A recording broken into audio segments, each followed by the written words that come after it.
नमस्ते, वंदे मातरम, जय हिंद।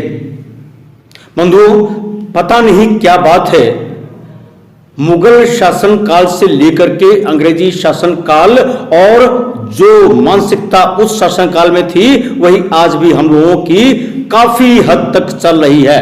और इसका उदाहरण सिर्फ एक ही काफी है कि अगर मुफ्त में कुछ लाभ मिल रहा है तो हम या भूल जाते हैं कि हम उस श्रेणी के हैं या नहीं, या हम किसी का हक मारने जा रहे हैं या नहीं। हम अपने को उस श्रेणी में शामिल करवाने के लिए एड़ी और चोटी का जोर लगा देते हैं। ये मैं नहीं कह रहा हूं, ये आप आमतौर पर अपने आसपास अपने अगल बगल देख सकते हैं। बिल्कुल ठीक ऐसी ही स्थिति तब बनी जब नवल किशोर बनाम यूनियन ऑफ इंडिया का एक मुकदमा माननीय सुप्रीम कोर्ट के सामने आया। आप जानते हैं पर्सन विद डिसेबिलिटीज एक्ट 1995 अब अस्तित्व में नहीं है। इसकी सेक्शन 2 सबसेक्शन आई डील करती है इस बात को कि दिव्यांगता की श्रेणी में कौन कौन लोग आएंगे, यानी वह विजुअली इंपेयरमेंट की बात करता है, वह मेंटली रिटार्डेड पर्सन की बात करता है, वह हियरिंग इंपेयर्ड की बात करता है। इस तरह से कुल 6-7 कैटेगरी की वो बात करता है। परंतु अब 1995 का एक्ट नहीं रहा, आरपीडब्ल्यूडी एक्ट यानी right to person with disabilities act 2016 ने उसकी जगह ले ली है। श्रीमान नवल किशोर जी जो जल की जहाज होती है उस पर कार्य करते हैं और बाद में फ्रीलांसर के रूप में जो जहाजें विदेश जाने लगे उस पर उनकी नियुक्ति एज क्रू मेंबर हुई, शॉर्ट टर्म एग्रीमेंट के जरिए हुई। आप जानते हैं SCI है, शिपिंग कॉर्पोरेशन ऑफ इंडिया, उसमें वो पंजीकृत थे। उनको हार्ट की कुछ प्रॉब्लम हुई और मेडिकल बोर्ड ने ये कह दिया इसके कारण ये इस नौकरी के लिए अनफिट हैं। तो उन्होंने जो एग्रीमेंट है उसके प्रकाश में ये दावा किया कि उनको 100% जो डिसेबिलिटी का कंपनसेशन होता है वह दिया जाए।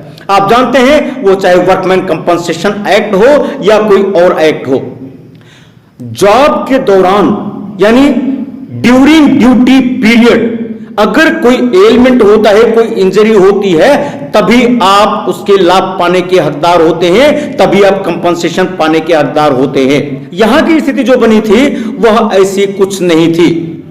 चूंकि उनको हार्ट की प्रॉब्लम थी, शॉर्ट टर्म में ऐसा नहीं हो सकता। पटना हाई कोर्ट में जब मामला आया तो उन्होंने डिस्पोजल करते हुए उनके क्लेम को खारिज कर दिया, लेकिन वह सुप्रीम कोर्ट चले गए।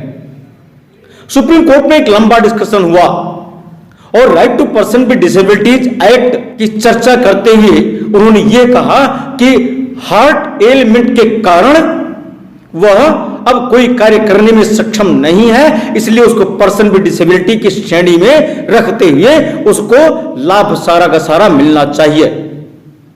अब जब बात आ गई है कि आरपीडब्ल्यूडी एक्ट के तहत वह दिव्यांगजन है, उनको लाभ मिलना चाहिए, तो यहां पर आरपीडब्ल्यूडी एक्ट की सेक्शन 2S कहती है कि ऐसे व्यक्ति जो फिजिकल या अन्य किन्हीं कारणों से इस तरह से ग्रसित हैं कि उनका फुल पार्टिसिपेशन सोसाइटी में नहीं हो पा रहा है उस एलिमेंट के कारण, उस प्रॉब्लम के कारण, उस समस्या के कारण और लॉन्ग टर्म से है, तो वो दिव्यांग की श्रेणी में आएंगे।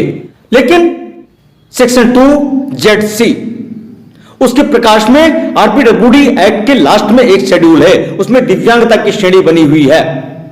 माननीय उच्चतम न्यायालय ने नवल किशोर बनाम यूनियन ऑफ इंडिया के मामले का निस्तारण करते हुए कहा शेड्यूल बना हुआ है, उस शेड्यूल में ये जो उनकी हार्ट की एलिमेंट है यह इनको पूर्ण रूप से समाज में फुल पार्टिसिपेशन से बाधित करती है। ये किसी भी हद तक सही नहीं है। वो दूसरे जॉब भी कर सकते हैं, नॉर्मल रूटीन के काम कर सकते हैं, इसलिए उनको डिसेबिलिटी की श्रेणी में नहीं रखा जा सकता। और इस तरह से उनका जो क्लेम था रिएंबर्समेंट का, कंपनसेशन का, उसको सुप्रीम कोर्ट ने खारिज कर दिया। क्रक्स यह है कि हम फायदा लेने के लिए इस दौड़ में शामिल होना चाहते हैं, दिव्यांग ना होते हुए भी, कि हम दिव्यांगता में शामिल हो जाएं और दिव्यांगजन को जो मिलने वाला लाभ है उसको हम अडॉप्ट करें। इस मानसिकता से आखिर हमारा समाज कब उभरेगा? हालांकि टेम्पोररी डिसेबिलिटी की बात आती है, परमानेंट डिसेबिलिटी की बात आती है, लेकिन श्रीमान नवल किशोर जी को जो हृदय का रोग था, जनमानस को भी होता है, और यदि उनके इंटरप्रिटेशन को ले लिया जाए कि इस तरह से सभी लोग पीड़ित होते हैं, उनके कार्य में बाधा आती है, तो सामान्य रूप से बाधा नहीं आती। उनको परमानेंट की या टेम्पोररी डिसेबिलिटी की श्रेणी में रखना अनुचित होगा। हमें लगता है हमें समाज को जागरूक करने की जरूरत है। आरपीडब्ल्यूडी एक्ट की जो मंशा है उसको बताने की जरूरत है, और दिव्यांगता में जो अंतर है, सामान्य जन में अंतर है, उसके प्रति जागरूक करके जिस तरह से जो मात्र लाभ के लिए किसी एक्ट का दुरुपयोग करके उसकी श्रेणी में शामिल होने का है, उससे हमको लोगों को जगाना चाहिए, ताकि जो वास्तव में लाभार्थी हैं उसका लाभ पा सकें, समाज की मुख्य धारा में जुड़ सकें और पुनर्वासित होकर अपने उद्देश्य को सफल कर सकें। अगर आपको लगता है कि यह इंफॉर्मेशन फायदे की है, सबको जागरूक होना चाहिए, तो आप भी इस चैनल को सब्सक्राइब करके नोटिफिकेशन के साथ हमारे अभियान में शामिल हो सकते हैं। बहुत बहुत धन्यवाद। वंदे मातरम। जय हिंद।